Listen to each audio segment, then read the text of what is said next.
again, we're very thankful that the Asia CEO invited the Colliers to your Asia CEO forum. Of course, we're seeing a lot of trends in the property market right now. I mean, we're seeing a slowdown in terms of office absorption, even in terms of completion of new office buildings because of manpower shortages, construction issues all over Metro Manila. BPOs are taking a wait and see. They are holding off expansion. But I think, Richard, if I'm to answer your question, do we still need traditional physical office? Yes, we do, because as you know, a lot of BPO companies need to protect some proprietary financial information. So some of them are implementing a split operations scheme. So 50% of their staff will be working from home, 50% will be in a traditional office space, because as I mentioned, there are some information that they need to protect. Some of these BPO companies are also implementing hub and spoke. So when we say hub and spoke, a firm is headquartered in Makati CBD, for instance, but they have smaller offices in Quezon City, in Alabang, in Parañaque, because they want to be near the residential communities of their employees. So these are the trends that we're seeing in the office market. Despite some headwinds that we are seeing, there are some tailwinds, there are opportunities, amidst all the uncertainties. You also mentioned retail. It's interesting that, of course, we're doing a lot of online shopping, a lot of deliveries.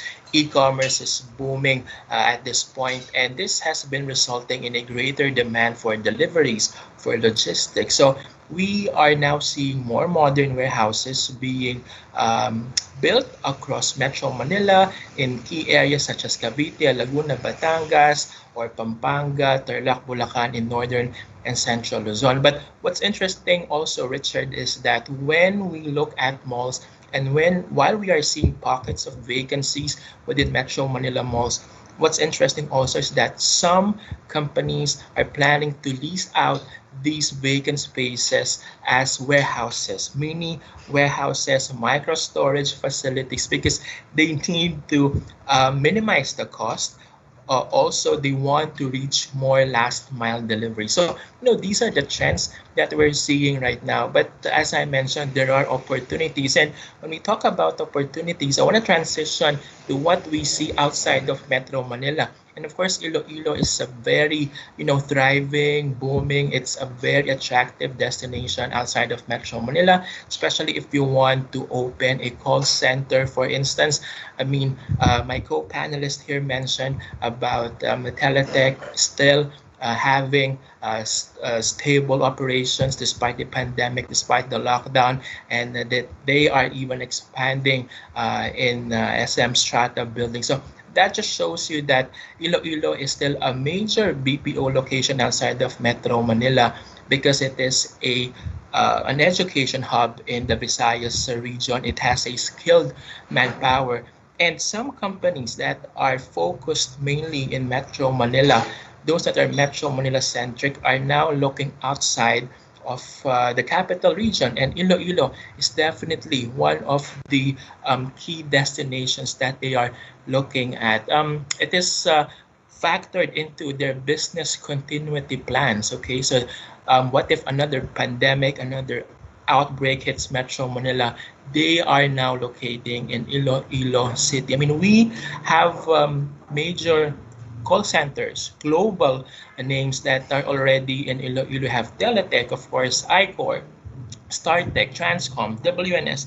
When I went to Iloilo early 2019 and we went to Iloilo Business Park, we were pleasantly surprised that almost all buildings are fully occupied. That's about 100% occupancy, and these are big BPO names that are occupying space in Iloilo Business Park. And of course, complementing this demand is the demand for condominiums.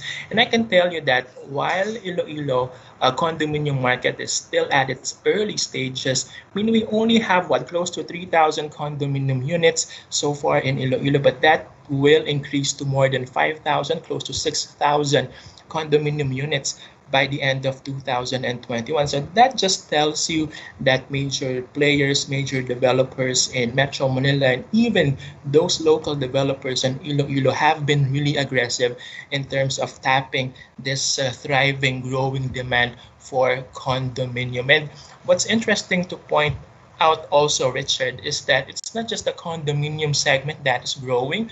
We still see a sustained demand for housing lots, for lot-only projects in Iloilo. And we have areas outside of the city, say Oton, that are also doing very well. So these are alternative second, third tier cities that developers are looking at right now and are becoming really feasible in terms of development of new offices or new residential projects. So given that Iloilo is one of the most attractive, most competitive cities in the world, and of course, we have the city government of Iloilo to commend for this because if I'm not mistaken, it is the ninth most competitive city in the Philippines based on the survey of DTI and DILG, also doing very well in terms of governance and economic dynamism. We just believe that Iloilo will continue to be a major city that will attract all these foreign and local investments and will provide a lot of jobs for the locals. So I think it holds a lot of promise, and we believe that this dynamism, this attractiveness, this competitiveness will remain, especially with the infrastructure projects being lined up by the government. And Iloilo will remain a very viable business investment destination even during this pandemic. So a lot of promise for Iloilo City, definitely.